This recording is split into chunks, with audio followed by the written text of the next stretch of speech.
Hi friends, ಕಲಿಯೋಣಗೆ ಸ್ವಾಗತ. ನಾವೀ ದಿನ basics of accounting ಕೋರ್ಸ್ನ ಫಸ್ಟ್ ಮಾಡ್ಯೂಲ್ ಆದ ಇಂಟ್ರಡಕ್ಷನ್ ಆಫ್ ಅಕೌಂಟಿಂಗ್ ಬಗ್ಗೆ ಕಲಿಯೋಣ ಬನ್ನಿ. ಈ ಒಂದು ಕೋರ್ಸಲ್ಲಿ ನಮ್ಮ ಹತ್ರ 7 ವಿಡಿಯೋಸ್ ಇದೆ.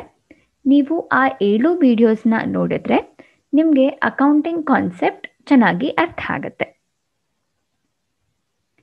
ನೀವೇನಾದರೂ ಈ ವಿಡಿಯೋನ ಯೂಟ್ಯೂಬಲ್ಲಿ ನೋಡ್ತಾ ಇದ್ದರೆ ನಮ್ಮ ಚಾನಲ್ಗೆ ಸಬ್ಸ್ಕ್ರೈಬ್ ಆಗಿ, ಹಾಗೆ ಬೆಲ್ ಐಕಾನ್ ಒತ್ತಿ, ಸೊ ದ್ಯಾಟ್ ನಾವು ಹಾಕೋ ಎಲ್ಲ ಫ್ರೀ ಕಂಟೆಂಟ್ ನಿಮಗೆ ಈಸಿಯಾಗಿ ತಲುಪಿಸಬಹುದು.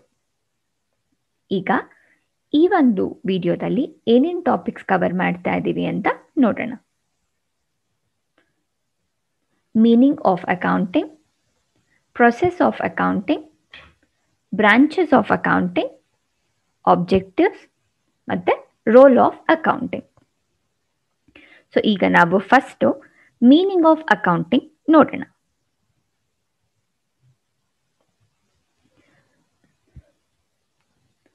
Nineteen 1941 American institute of certified accountants ಅಂದರೆ AICA ಅನ್ನೋ ಒಂದು ಇನ್ಸ್ಟಿಟ್ಯೂಟು ಅಕೌಂಟಿಂಗ್ಗೆ ಒಂದು ಡೆಫಿನಿಷನ್ ಕೊಟ್ಟಿದೆ. ಅದೇನು ಅಂದರೆ, accounting is the art of recording, of classifying and summarising in a significant manner and in terms of money, transaction and events which are in part at least of financial character and interpreting the results thereof. So American Institute of Certified Accountants ಏನು ಹೇಳಿದ್ದಾರೆ ಅಂದರೆ, accounting ಅನ್ನೋದು ಯಾವುದೇ ಮನಿ monetary terms ಮತ್ತು transaction ಮತ್ತು ಈವೆಂಟ್ಸ್ನ recording, classifying ಮತ್ತು summarise ಮಾಡುತ್ತೆ. ಮತ್ತು ಈ ಒಂದು ರೆಕಾರ್ಡಿಂಗ್, ಕ್ಲಾಸಿಫೈಯಿಂಗ್ ಅದನ್ನೆಲ್ಲ ಸಿಗ್ನಿಫಿಕೆಂಟ್ ಮ್ಯಾನರಲ್ಲಿ ಮಾಡಿ ನಮಗೆ ಅಟ್ ಲಾಸ್ಟ್ ಪ್ರಾಪರ್ ರಿಸಲ್ಟ್ಸ್ನ ಕೊಡುವಂತಹ ಒಂದು ಆರ್ಟ್ ಅಂತ ಹೇಳಿದ್ದಾರೆ. ಸೊ ಅವರ ಪ್ರಕಾರ ಅಕೌಂಟಿಂಗ್ ಅನ್ನೋದು ಒಂದು ಆರ್ಟ್ ತರಹ. ಸೊ ಅಕೌಂಟಿಂಗ್ ಯಾವಾಗ ಜಾಸ್ತಿ ಜನ ಯೂಸ್ ಮಾಡ್ತಾ ಅದರ ಸ್ಕೋಪ್ ಜಾಸ್ತಿ ಆಗ್ತಾ ಹೋಯ್ತು. ಸೊ ಅದಕ್ಕೆ ನಮಗೆ ಅಕೌಂಟಿಂಗ್ಗೆ ಇನ್ನೊಂದು ಡೆಫಿನೇಷನ್ ಬಂದಿದೆ. ಅದೇನು ಅಂದರೆ, in 1966, the American Accounting Association defined accounting as a process of identifying, measuring, and communicating economic information into permanent, informed judgments and decisions by users of information. AAA, that is AAA ಅಂದರೆ American accounting association accounting ಬಗ್ಗೆ ಏನು ಹೇಳಿದ್ದಾರೆ ಅಂದರೆ, ಇದು ಒಂದು process. ಏನು process ಅಪ್ಪ ಅಂದರೆ, identifying, measuring and communicating economic information. ಈಗ ನಮ್ಮ ಹತ್ರ ಕೆಲವು ಎಕನಾಮಿಕ್ ಇನ್ಫಾರ್ಮೇಷನ್ ಇರುತ್ತೆ, ಅದನ್ನು ಐಡೆಂಟಿಫೈ ಮಾಡುವಂತಹ ಪ್ರೊಸೆಸ್ಸು, ಮತ್ತು ಮೆಷರಿಂಗ್ ಮಾಡುವಂತಹ ಪ್ರೊಸೆಸ್, ಮತ್ತು ಕಮ್ಯುನಿಕೇಟ್ ಮಾಡುವಂತಹ ಒಂದು ಪ್ರೊಸೆಸ್ಸು. ಈ ಒಂದು ಎಕನಾಮಿಕ್ ಇನ್ಫಾರ್ಮೇಷನ್ನ ಅದು ಜಡ್ಜ್ಮೆಂಟ್ ಆಗಿ ಪರ್ಮಿಟ್ ಮಾಡಿ ಮತ್ತು ಒಂದು ಪ್ರಾಪರ್ ಡೆಸಿಷನ್ ಕೊಡುವಂತಹ ಒಂದು ಪ್ರೊಸೆಸ್. ಸೊ ಅಕೌಂಟಿಂಗ್ ಅನ್ನೋದು ಒಂದು ಆರ್ಟ್ ಅಂತ ಕೂಡ ಹೇಳಿದ್ದಾರೆ. And account is also process. So ಯಾವ್ಯಾವ ಪ್ರೊಸೆಸ್ ಅಂತ ನೋಡಿದ್ರಲ್ಲ, identifying, measuring and communicating. So ಹೀಗೆ ಅಕೌಂಟಿಂಗ್ ಬಗ್ಗೆ ನಮಗೆ 2 ಡೆಫಿನೇಷನ್ಸ್ ಸಿಗುತ್ತೆ. ಸೊ ಈಗ ನೋಡಿ, ಪ್ರೊಸೆಸ್ ಆಫ್ ಅಕೌಂಟಿಂಗ್. ಅಕೌಂಟಿಂಗ್ ಪ್ರೊಸೆಸ್ಸಲ್ಲಿ ನಾವು ಏನೇನು ಮಾಡ್ತೀವಿ ಅಂದರೆ, ಎಕನಾಮಿಕ್ ಈವೆಂಟ್ಸ್ ಮತ್ತು communicating accounting information, at last we will get decision makers. So accounting ಪ್ರೊಸೆಸ್ಸಲ್ಲಿ ನಾವು ಫಸ್ಟ್ ಏನು ಮಾಡ್ತೀವಿ ಅಂದರೆ, ಎಕನಾಮಿಕ್ ಈವೆಂಟ್ಸ್ನ ತಗೋತೀವಿ. ಆ ಒಂದು ಈವೆಂಟ್ಸ್ನ ನಾವು ಕಮ್ಯುನಿಕೇಟ್ ಮಾಡ್ತೀವಿ.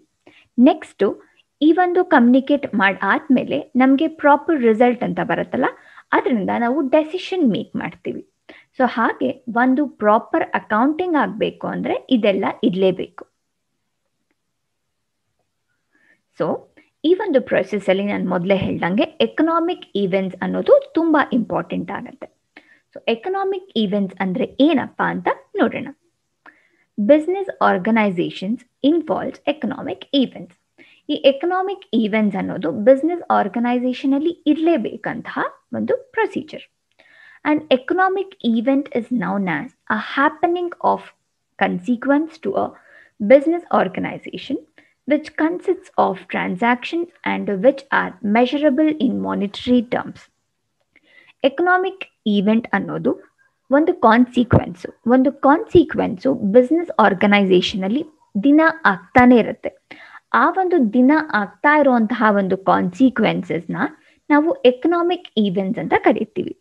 ಆ ಒಂದು ಎಕನಾಮಿಕ್ ಈವೆಂಟ್ಸ್ ಅಲ್ಲಿ ಏನೇನಿರುತ್ತೆ ಅಂದರೆ ಟ್ರಾನ್ಸಾಕ್ಷನ್ಸ್ ಮತ್ತೆ ಯಾವುದೇ ಒಂದು ಈವೆಂಟು ನಾವು ಮಾನಿಟರಿ ಟರ್ಮ್ಸ್ ಅಲ್ಲಿ ಅದನ್ನ ಮೆಷರ್ ಮಾಡುವಂತಹ ಥರ ಇದ್ರೆ ಅದನ್ನು ನಾವು ಎಕನಾಮಿಕ್ ಈವೆಂಟ್ಸ್ ಅಂತ ಹೇಳ್ತೀವಿ.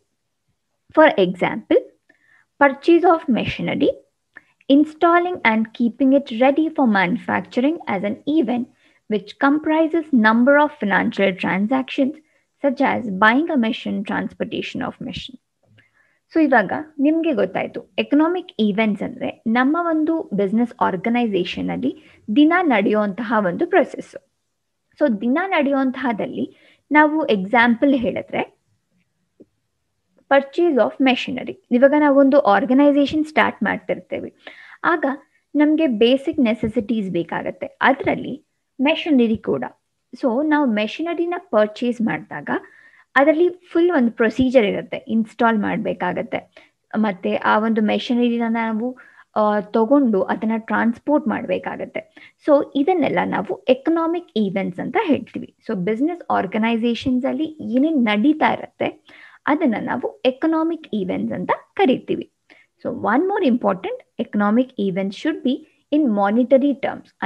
ನಾವು ಮಾನಿಟರಿ ಟರ್ಮ್ಸ್ ಅಲ್ಲಿ ಮೆಷರ್ ಮಾಡಿದ್ರೆ ಮಾತ್ರ ಅದನ್ನ ಎಕನಾಮಿಕ್ ಈವೆಂಟ್ಸ್ ಅಂತ ಕರಿತೀವಿ. ಸೊ ಈಗ types of economic events. Economic events ಅಲ್ಲಿ 2 ಟೈಪ್ಸ್ ಇದೆ. ಅದೇನೇನಪ್ಪ ಅಂದರೆ ಎಕ್ಸ್ಟರ್ನಲ್ ಈವೆಂಟ್ಸ್ ಮತ್ತು ಇಂಟರ್ನಲ್ ಈವೆಂಟ್ಸ್.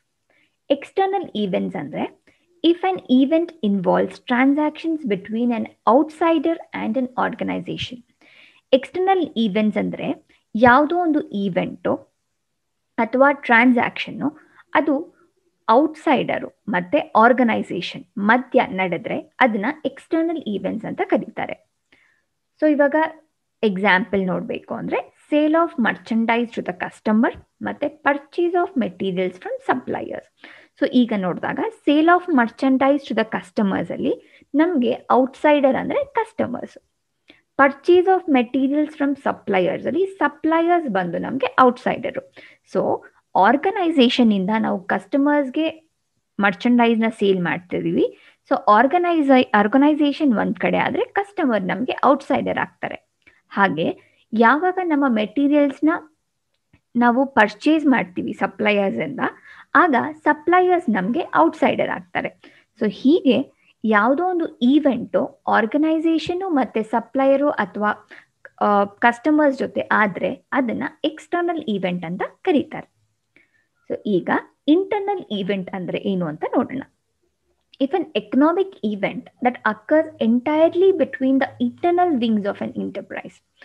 ಸೊ ಎಕ್ಸ್ಟರ್ನಲಲ್ಲಿ ಹೇಗೆ ನಾವು ಔಟ್ಸೈಡರ್ ಜೊತೆ ಯಾವುದಾದ್ರೂ ಈವೆಂಟ್ ಆಗುತ್ತೋ ಹಾಗೆ ಯಾವುದೋ ಒಂದು ಎಕನಾಮಿಕ್ ಈವೆಂಟು ಆರ್ಗನೈಸೇಷನ್ ಒಳಗಡೆನೇ ಆದರೆ ಅದನ್ನು ನಾವು ಇಂಟರ್ನಲ್ ಈವೆಂಟ್ಸ್ ಅಂತ ಕರಿತೀವಿ. ಸೊ ಎಕ್ಸಾಂಪಲ್ ನೋಡೋದಾದರೆ payment of wages to the employees, supply of raw materials from stores to manufacturing department. So ಇವಾಗ ನಮ್ಮ ಆರ್ಗನೈಸೇಷನಲ್ಲಿ ನಮ್ಮ ಎಂಪ್ಲಾಯೀಸು ನಮಗೆ ಔಟ್ಸೈಡರ್ ಆಗಲ್ಲ. ಸೊ ಹಾಗೆ ನಮ್ಮ ಆರ್ಗನೈಸೇಷನಲ್ಲಿ ನಾವು ಎಂಪ್ಲಾಯೀಸ್ಗೆ ವೇಜಸ್ನ ನಾವು ಪೇ ಮಾಡಿದ್ರೆ ಅದು ಇಂಟರ್ನಲ್ ಈವೆಂಟ್ ಆಗುತ್ತೆ. ಹಾಗೆ ಯಾವುದೋ ಒಂದು ರಾ ಮೆಟೀರಿಯಲ್ನ ನಾವು ನಮ್ಮದೇ ಆದಂತಹ ಸ್ಟೋರಿಂದ ಮ್ಯಾನುಫ್ಯಾಕ್ಚರಿಂಗ್ ಡಿಪಾರ್ಟ್ಮೆಂಟ್ಗೆ ಸಪ್ಲೈ ಮಾಡಿದ್ರೆ ಅದು ಕೂಡ ನಮಗೆ ಇಂಟರ್ನಲ್ ಈವೆಂಟ್ ಅಂತ ಆಗುತ್ತೆ. ಸೊ ಇದೇ ನಾವು supply of raw materials from supplier ಆಗಿದ್ದಿದ್ರೆ ಅದು ಎಕ್ಸ್ಟರ್ನಲ್ ಈವೆಂಟ್ ಆಗೋಗಿತ್ತು. ಆದರೆ ನಾವು ರಾ ಮೆಟೀರಿಯಲ್ನ ನಮ್ಮ ಸ್ಟೋರ್ಸಿಂದ ನಮ್ಮ ಮ್ಯಾನುಫ್ಯಾಕ್ಚರಿಂಗ್ ಡಿಪಾರ್ಟ್ಮೆಂಟ್ಗೆ ಸಪ್ಲೈ ಮಾಡ್ತಿದ್ದೀವಿ. ಸೊ ಅದಕ್ಕೆ ಇದನ್ನ ಇಂಟರ್ನಲ್ ಈವೆಂಟ್ ಅಂತ ಕರೀತಾರೆ. ಸೊ ಈಗ ಪ್ರೊಸೀಜರಲ್ಲಿ ನಾನು ಹೇಳ್ತಾ ಹೋದ ಹಾಗೆ ಫಸ್ಟು ಎಕನಾಮಿಕ್ ಈವೆಂಟ್ಸ್ ಏನು ಅಂತ ಇರಬೇಕು. ಎಕನಾಮಿಕ್ ಈವೆಂಟ್ಸ್ನ ನಾವು ಐಡೆಂಟಿಫೈ ಮಾಡಬೇಕು.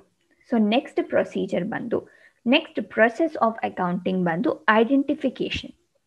ಐಡೆಂಟಿಫಿಕೇಶನ್ ಅಂದರೆ ಏನು ಅಂದರೆ, it means determining what transactions to record, that is to identify events which are to be recorded. So first of all ನಾವು ಯಾವುದೋ ಒಂದು ಎಕನಾಮಿಕ್ ಈವೆಂಟ್ ಆಗ್ತಾ ಇದೆ ಅಂದರೆ, ಮತ್ತೆ ಆ ಒಂದು ಯಾವುದೋ ಒಂದು ಟ್ರಾನ್ಸಾಕ್ಷನ್ಸ್ ಆಗ್ತಾ ಇದೆ ಅಂದರೆ ಅದನ್ನು ನಾವು ರೆಕಾರ್ಡ್ ಮಾಡೋಕ್ಕೆ ನಾವು ಅದನ್ನ ಐಡೆಂಟಿಫೈ ಮಾಡಬೇಕಾಗತ್ತೆ. ಸೊ ನಾವು ಎಷ್ಟೋ ಒಂದು ಈವೆಂಟ್ಸ್ ನಡೀತಾ ಇರಬಹುದು, ಆದರೆ ಯಾವ ಒಂದು ಈವೆಂಟ್ನ ನಾವು ರೆಕಾರ್ಡ್ ಮಾಡಬೇಕು ಅಂತ ಇರತ್ತೋ ಆ ಒಂದು ಈವೆಂಟ್ನ ನಾವು ಫಸ್ಟು ಐಡೆಂಟಿಫೈ ಮಾಡಬೇಕು. It involves observing activities and selecting those events that are of considered financial character and relate to the organisation. So ನಾನು ಮೊದಲೇ ಹೇಳ್ದಂಗೆ ಆರ್ಗನೈಸೇಷನ್ಸಲ್ಲಿ ತುಂಬಾ ಈವೆಂಟ್ಸ್ ನಡೀತಾ ಇರುತ್ತೆ, ಆದರೆ ನಾವು ಆಕ್ಟಿವಿಟೀಸ್ನ ಪ್ರಾಪರ್ ಆಗಿ ಅಬ್ಸರ್ವ್ ಮಾಡಬೇಕು. ಮತ್ತು ಕೆಲವು ಈವೆಂಟ್ಸ್ನ ಮಾತ್ರ ನಾವು ಸೆಲೆಕ್ಟ್ ಮಾಡ್ಕೋಬೇಕು. ಎಂತಹ ಈವೆಂಟ್ಸ್ ಅಂದರೆ ಅದರಲ್ಲಿ ಫಿನಾನ್ಷಿಯಲ್ ಆಗಿ ಏನೋ ಒಂದು ನಡೀತಾ ಇರಬೇಕು, ಅಂದರೆ ಯಾವುದೋ ಒಂದು ಮಾನಿಟರಿ ಟರ್ಮ್ಸ್ ಇರಬೇಕು, ಮತ್ತು ಆ ಒಂದು ಈವೆಂಟ್ಸು ನಮ್ಮ ಆರ್ಗನೈಸೇಷನ್ ಬಗ್ಗೆನೇ ಇರಬೇಕು. So for example, the value of human resources, change in managerial policies. So ಇವಾಗ ಹ್ಯೂಮನ್ ರಿಸೋರ್ಸಸ್ ಅಂದರೆ ನಮ್ಮ employees.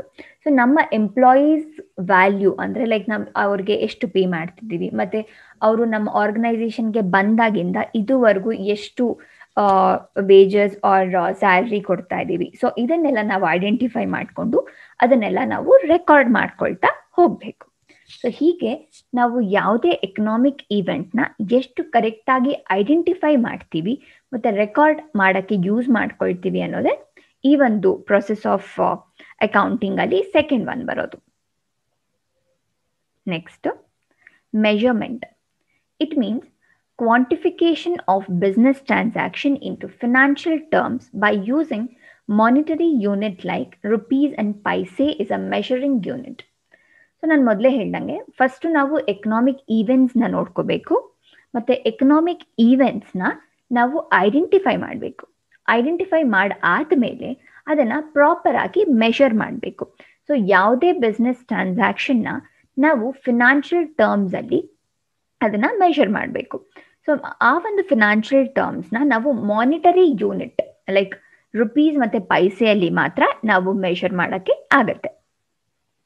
So if an event can not be quantified in monetary terms, it is not considered for recording financial accounts. First of all, ಅಕೌಂಟ್ಸಲ್ಲಿ ನಾವು ಯಾವುದೇ record ಮಾಡಿದ್ರೂ ಕೂಡ ನಾವು ಅದನ್ನು ಮಾನಿಟರಿ ಟರ್ಮ್ಸಲ್ಲೇ ಮಾಡಬೇಕು.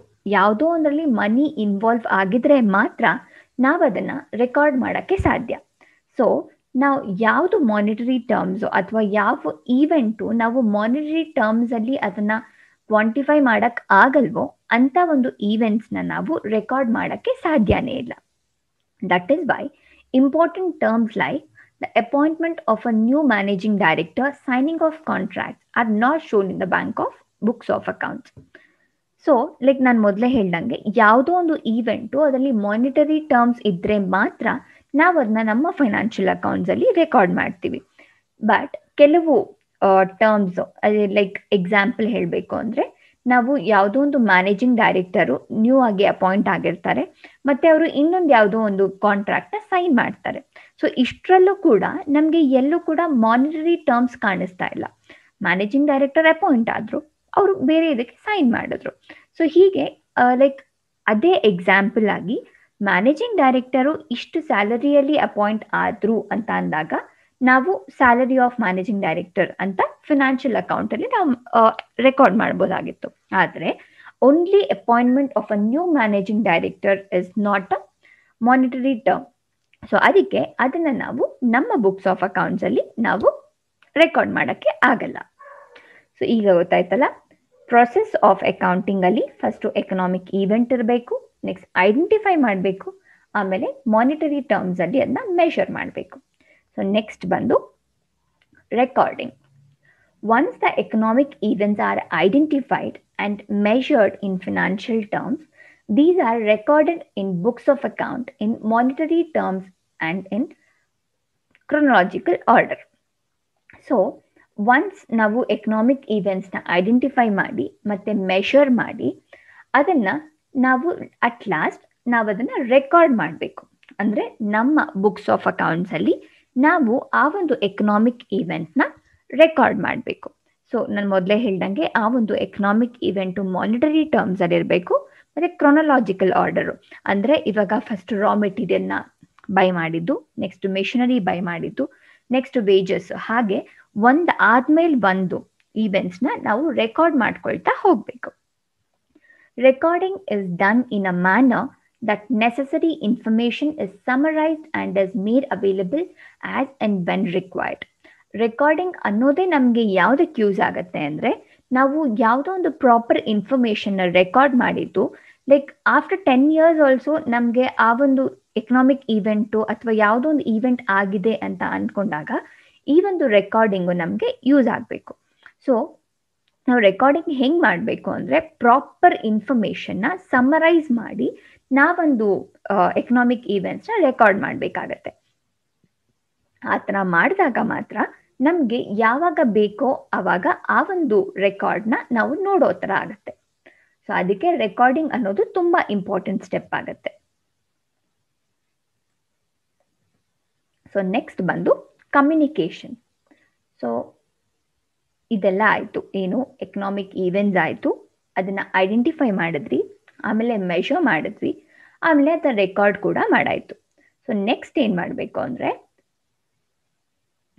the economic events are identified, measured, and recorded in order that the pertinent information is generated and communicated in a certain form to management and other internal and external users.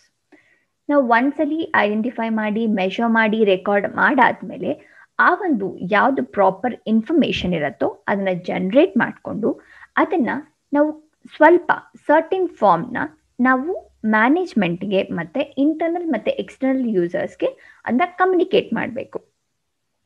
The information is regularly communicated through accounting reports. Usually ಏನಾಗುತ್ತೆ, ನಮಗೆ ಯಾವುದೇ ಒಂದು information ಇದ್ರೂ ಅದನ್ನ ಆರ್ಗನೈಸೇಷನಲ್ಲಿ ನಾವು accounting reports ಹಾಕೇನೆ ಆ ಒಂದು ಇನ್ಫಾರ್ಮೇಷನ್ನ ಕಮ್ಯುನಿಕೇಟ್ ಮಾಡ್ಕೊತೀವಿ. Reports can daily, weekly, monthly or quarterly depending upon the needs of the users.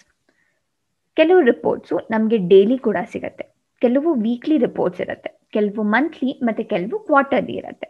So ನಿಮಗೆ ಯೂಸರ್ಸ್ಗೆ ಯಾವ ಥರ ಇನ್ಫಾರ್ಮೇಷನ್ ಬೇಕೋ ಆ ಥರ ಇನ್ಫಾರ್ಮೇಷನ್ಸ್ನ ನಾವು ರಿಪೋರ್ಟ್ ಆಗಿ ಕನ್ವರ್ಟ್ ಮಾಡಿ ಅದನ್ನ ಡೈಲಿ ಬೇಕಾ, ವೀಕ್ಲಿ ಬೇಕಾ, ಮಂತ್ಲಿ ಅಥವಾ ಕ್ವಾರ್ಟರ್ಲಿ ಬೇಕಾ, ಆ ಒಂದು ಇನ್ಫಾರ್ಮೇಷನ್ನ ನಾವು ಕಮ್ಯುನಿಕೇಟ್ ಮಾಡಬೇಕು. ಸೊ ನಾವು ಯಾವುದೇ ಈವೆಂಟ್ಸ್ನ ರೆಕಾರ್ಡ್ ಮಾಡಿದರೂ ಕೂಡ ಅಟ್ ಲಾಸ್ಟ್ ನಾವು ಯಾವಾಗ ಪ್ರಾಪರಾಗಿ ಕಮ್ಯುನಿಕೇಟ್ ಮಾಡ್ತೀವಿ ಆಗಲೇ ಆ ಒಂದು ಪ್ರೊಸೆಸ್ ಆಫ್ ಅಕೌಂಟಿಂಗು ಫಿನಿಶ್ ಆಗುತ್ತೆ. ಸೊ ಹೀಗೆ ಪ್ರೊಸೆಸ್ ಆಫ್ ಅಕೌಂಟಿಂಗಲ್ಲಿ ನಾವು ಎಕನಾಮಿಕ್ ಈವೆಂಟ್ಸ್ ಮತ್ತು ಐಡೆಂಟಿಫಿಕೇಷನ್ ಮಾಡಿ ಮತ್ತು ಅದನ್ನ ಮೆಷರ್ ಮಾಡಿ, ನಾವು ಮೊದಲೇ ಹೇಳ್ದಂಗೆ ಮೆಷರ್ಮೆಂಟ್ನ ನಾವು ಮಾನಿಟರಿ ಟರ್ಮ್ಸಲ್ಲೇ ಮೆಷರ್ ಮಾಡಬೇಕಾಗತ್ತೆ ಮತ್ತು ಅದನ್ನ ಪ್ರಾಪರ್ ಆಗಿ ರೆಕಾರ್ಡ್ ಮಾಡಲಿ ಅಟ್ ಲಾಸ್ಟ್ ನಾವು ಅದನ್ನು ಪ್ರಾಪರ್ ಆಗಿ ಕಮ್ಯುನಿಕೇಟ್ ಮಾಡಬೇಕು. ಸೊ ಈಗ ನಿಮಗೆ ಗೊತ್ತಾಯ್ತಲ್ಲ ಪ್ರೊಸೆಸ್ ಆಫ್ ಅಕೌಂಟಿಂಗ್ ಅಲ್ಲಿ ಯಾವ್ಯಾವ ಸ್ಟೆಪ್ಸ್ ಬರುತ್ತೆ ಅಂತ. ಸೊ ಈಗ ನಾವು branches of accounting. So once ನಮ್ಮ ಪ್ರೊಸೆಸ್ ಆಫ್ ಅಕೌಂಟಿಂಗ್ ಮುಗ್ದೋಯ್ತು. ಸೊ ನಮ್ಮ ಅಕೌಂಟಿಂಗ್ ಅಲ್ಲಿ ನಮಗೆ ಡಿಫ್ರೆಂಟ್ ಬ್ರಾಂಚಸ್ ಇದೆ. ಅದೇನಪ್ಪ ಅಂದರೆ ಫಿನಾನ್ಷಿಯಲ್ ಅಕೌಂಟಿಂಗ್, ಕಾಸ್ಟ್ ಅಕೌಂಟಿಂಗ್ ಮತ್ತು ಮ್ಯಾನೇಜ್ಮೆಂಟ್ ಅಕೌಂಟಿಂಗ್. ಸೊ ಈಗ ನಾವು ಫಿನಾನ್ಷಿಯಲ್ ಅಕೌಂಟಿಂಗ್ ಅಂದರೆ ಏನು ಅಂತ ನೋಡೋಣ. Financial accounting. The purpose of this branch of accounting is to keep a record of all financial transactions. ಈ ಒಂದು ಬ್ರಾಂಚು ಅಂದರೆ ಫಿನಾನ್ಷಿಯಲ್ ಅಕೌಂಟಿಂಗ್ನ ಬ್ರಾಂಚು. ಸೊ ಈ ಒಂದು ಬ್ರಾಂಚಲ್ಲಿ ನಾವು ಏನು ಮಾಡ್ತೀವಿ ಅಂದರೆ, ಯಾವುದೇ ಫಿನಾನ್ಷಿಯಲ್ ಟ್ರಾನ್ಸಾಕ್ಷನ್ಸ್ ಇದ್ದರೂ ಅದನ್ನು ರೆಕಾರ್ಡ್ ಮಾಡ್ಕೊಳ್ತೀವಿ. So main purpose of financial accounting ಏನು ಅಂದರೆ, ನಾವು ಎಲ್ಲ ಫಿನಾನ್ಷಿಯಲ್ ಟ್ರಾನ್ಸಾಕ್ಷನ್ಸ್ನ ರೆಕಾರ್ಡ್ ಮಾಡೋದು. So that the profit or loss sustained by the business during an accounting period can be worked out. So ನಾವು ಒಂದ್ಸಲಿ ಯಾವಾಗ ಫಿನಾನ್ಷಿಯಲ್ ಟ್ರಾನ್ಸಾಕ್ಷನ್ಸ್ನ ನಾವು ರೆಕಾರ್ಡ್ ಮಾಡ್ತೀವಿ, ಸೊ ಆಗ ನಮಗೆ ಕಂಪನಿದು ಪ್ರಾಫಿಟ್ ಆ್ಯಂಡ್ ಲಾಸ್ ಏನಾಗ್ತಾ ಇದೆ, ಕಂಪನಿಯಲ್ಲಿ ಪ್ರಾಫಿಟ್ ಆಗ್ತಿದ್ಯಾ ಅಥವಾ ಲಾಸ್ ಆಗ್ತಿದ್ಯಾ ಅನ್ನೋದು ನಮಗೆ ಈಸಿಯಾಗಿ ಗೊತ್ತಾಗುತ್ತೆ. The financial position of the business as at the end of the accounting period can be ascertained.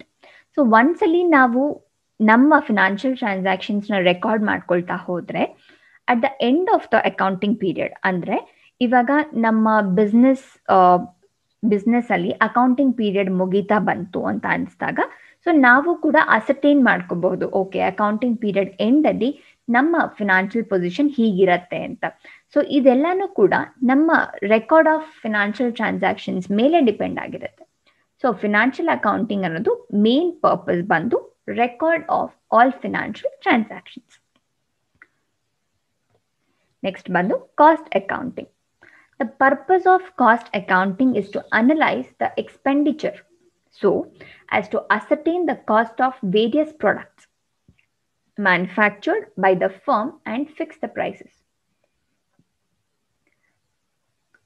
Purpose of cost accounting. Cost accounting na purpose ಏನಪ್ಪಾ ಅಂದ್ರೆ ನಮ್ಮ ಕಂಪನಿ ಎಷ್ಟು ಎಕ್ಸ್ಪೆಂಡಿಚರ್ ಮಾಡ್ತಾ ಇದೆ ಅನ್ನೋದು, ನಮ್ಮ ಕಂಪನಿಯ ಎಕ್ಸ್ಪೆನ್ಸಸ್ ಏನು ಮತ್ತೆ ಆ ಒಂದು ಎಕ್ಸ್ಪೆನ್ಸಸ್ನ ಅನಲೈಸ್ ಮಾಡುವಂತಹ ಒಂದು ಪರ್ಪಸು ಕಾಸ್ಟ್ ಅಕೌಂಟಿಂಗ್ದು. ಮತ್ತೆ ಕಾಸ್ಟ್ ಅಕೌಂಟಿಂಗಲ್ಲಿ ನಾವು cost of various products, like ನಮ್ಮ ಕಂಪನಿಯಲ್ಲಿ ನಾವು ಯಾವ್ಯಾವ ಪ್ರಾಡಕ್ಟ್ನ ಮ್ಯಾನುಫ್ಯಾಕ್ಚರ್ ಮಾಡಿರ್ತೀವಿ ಅದರದ್ದು ಕಾಸ್ಟನ್ನ ಅಸರ್ಟೈನ್ ಮಾಡೋಕ್ಕೆ ಕೂಡ ಕಾಸ್ಟ್ ಅಕೌಂಟಿಂಗು ಯೂಸ್ ಆಗುತ್ತೆ.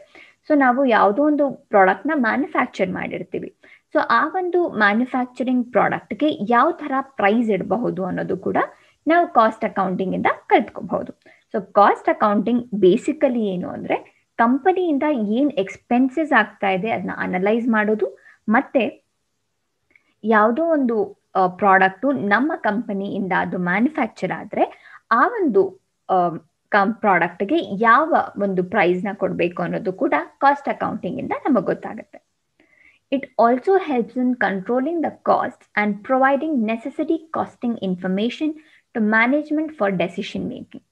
So cost accounting basically ಇರೋದೇ ನಮ್ಮ ಎಕ್ಸ್ಪೆನ್ಸಸ್ನ ಅನಲೈಸ್ ಮಾಡೋದ್ರಿಂದ ನಮ್ಮ ಕಂಪನಿಯಲ್ಲಿ ಯಾವುದಾದ್ರೂ ಕಾಸ್ಟ್ ಜಾಸ್ತಿ ಆಗ್ತಾ ಇದ್ದಾಗ, ಸೊ ನಮ್ಮ ಕಾಸ್ಟ್ ಅಕೌಂಟಿಂಗ್ ಇಂದ ಏನಾಗುತ್ತೆ ಅಂದರೆ ನಮ್ಮ ಕಾಸ್ಟ್ನ ನಾವು ಕಂಟ್ರೋಲ್ ಮಾಡೋಕ್ಕೆ ಏನೇನು ಮಾಡಬೇಕು ಅನ್ನೋದು ಗೊತ್ತಾಗುತ್ತೆ.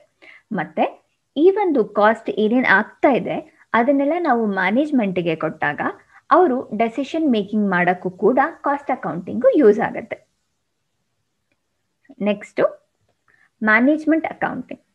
The purpose of this accounting is to assist the management in taking rational policy decision and to evaluate the impact of its decision and actions. So management ಅಕೌಂಟಿಂಗ್ದು ಬೇಸಿಕ್ ಪರ್ಪಸ್ ಏನಪ್ಪಾ ಅಂದರೆ, ಲೈಕ್ ಕಂಪನಿ ಅಥವಾ management ಯಾವುದಾದ್ರೂ basic ಅಥವಾ important policy decision ತಗೊಳ್ಬೇಕಾದ್ರೆ management account ಅನ್ನೋದು ತುಂಬ use ಆಗುತ್ತೆ. ಯಾಕೆ ಅಂದರೆ ಮ್ಯಾನೇಜ್ಮೆಂಟ್ ಅಕೌಂಟಿಂಗ್ ಬೇಸಿಕಲಿ ಲೈಕ್ ಯಾವ ಮ್ಯಾನೇಜ್ಮೆಂಟ್ ಅಥವಾ ಕಂಪನಿ ಯಾವುದೋ ಒಂದು ಡೆಸಿಷನ್ ಅಥವಾ ಆ್ಯಕ್ಷನ್ ತಗೊಂಡ್ರೆ ಅದನ್ನ ಇವ್ಯಾಲ್ಯೂಯೇಟ್ ಮಾಡುವಂತಹದ್ದು. So basic purpose of management accounting is to assist the management. So management accounting ಇರೋದೇನೆ ಮ್ಯಾನೇಜ್ಮೆಂಟ್ನ ಅಸಿಸ್ಟ್ ಮಾಡೋಕ್ಕೆ. ಯಾವ ಟೈಮಲ್ಲಿ ಅಂದರೆ ಯಾವಾಗ ಮ್ಯಾನೇಜ್ಮೆಂಟು ರ್ಯಾಷನಲ್ ಪಾಲಿಸಿ ಡೆಸಿಷನ್ನ ತಗೊಳ್ತಾ ಇರತ್ತೋ ಆಗ ಮ್ಯಾನೇಜ್ಮೆಂಟ್ ಅಕೌಂಟಿಂಗ್ ಅನ್ನೋದು ತುಂಬ ಯೂಸ್ ಆಗುತ್ತೆ.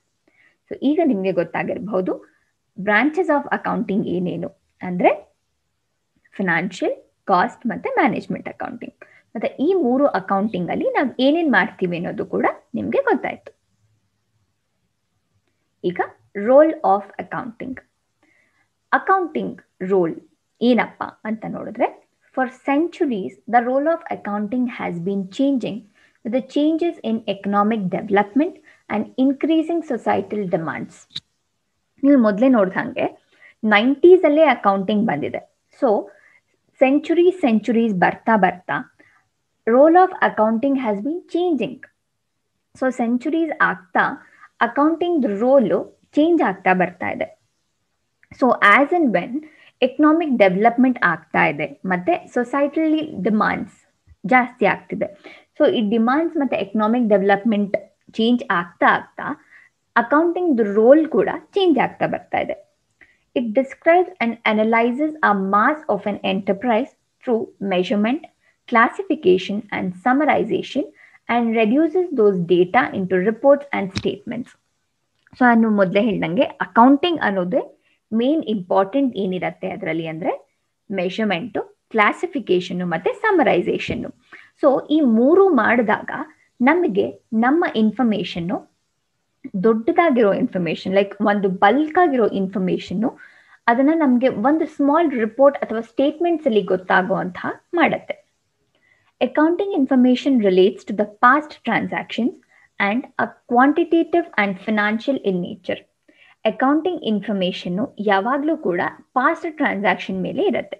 ಲೈಕ್ ನಾವಿವಾಗ ಫ್ಯೂಚರಲ್ಲಿ ಏನೋ ಒಂದು ಟ್ರಾನ್ಸಾಕ್ಷನ್ ಮಾಡ್ತಿದ್ದೀವಿ, ಅದಕ್ಕೆ ಒಂದು ಅಕೌಂಟ್ ಇದೆ ಅಂತ ನಾವು ಹೇಳೋಕ್ಕಾಗಲ್ಲ. ಸೊ ನಾವು ಈಗಾಗಲೇ ಮಾಡಿರುವಂತಹ ಟ್ರಾನ್ಸಾಕ್ಷನ್ ಮೇಲೇ ಅಕೌಂಟಿಂಗ್ ಇನ್ಫಾರ್ಮೇಷನ್ ಇರುತ್ತೆ, ಮತ್ತು ಇದು ಮಾನಿಟರಿ ಟರ್ಮ್ಸ್ ಅಲ್ಲೇ ಇರುತ್ತೆ. ಸೊ ಯಾವುದೇ ಕ್ವಾಲಿಟೇಟಿವ್ ಇನ್ಫಾರ್ಮೇಷನ್ ಇದರಲ್ಲಿ ಇರಲ್ಲ, ಆಲ್ವೇಸ್ ಕ್ವಾಂಟಿಟೇಟಿವ್ ಇನ್ಫಾರ್ಮೇಷನ್ನೇ ಇರುತ್ತೆ. ಸೊ ಈಗ ನಿಮಗೆ ಗೊತ್ತಾಗಿರಬಹುದು ಅಕೌಂಟಿಂಗ್ ಅಂದರೆ ಏನು, ಅಕೌಂಟಿಂಗಲ್ಲಿ ಏನೇನು ಬ್ರಾಂಚಸ್ ಇದೆ, ಮತ್ತು ಅಕೌಂಟಿಂಗ್ ಪ್ರೊಸೆಸ್ ಏನು ಅಂತೆಲ್ಲ. ಸೊ ಈ ಒಂದು ವಿಡಿಯೋದಲ್ಲಿ ನಾವು ಇಂಟ್ರೊಡಕ್ಷನ್ ಆಫ್ ಅಕೌಂಟಿಂಗ್ನ ನೋಡಿದ್ವಿ, meaning of accounting, accounting process ಹೇಗಿರುತ್ತೆ ಅಂತ ನೋಡಿದ್ವಿ, branches of accounting like financial, cost and management accounting ಇದ್ರ ಬಗ್ಗೆ ಎಲ್ಲ ತಿಳ್ಕೊಂಡ್ವಿ. ನೀವು ನಮ್ಮ ವೆಬ್ಸೈಟ್ kalyona.comನ ವಿಸಿಟ್ ಮಾಡಿದರೆ ಈ ಥರ ಕೋರ್ಸಸ್ ಜೊತೆಗೆ ಕ್ವಿಝಸ್ ಆ್ಯಂಡ್ ಇಂಟರಾಕ್ಟಿವ್ ಡಿಸ್ಕಷನ್ಸ್ ಕೂಡ ಇರುತ್ತೆ. ಈ ವಿಡಿಯೋ ನಿಮಗೆ ಇಷ್ಟ ಆಗಿದ್ರೆ ಲೈಕ್ ಮಾಡಿ, ಹಾಗೆ ನಿಮ್ಮ ಕ್ವೆಶನ್ಸ್ನ ಕಮೆಂಟ್ ಮಾಡಿ. ಈ ವಿಡಿಯೋನ ನಿಮ್ಮ ಫ್ರೆಂಡ್ಸ್ ಜೊತೆ ಶೇರ್ ಮಾಡೋದು ಕೂಡ ಮರಿಬೇಡಿ. Thank you.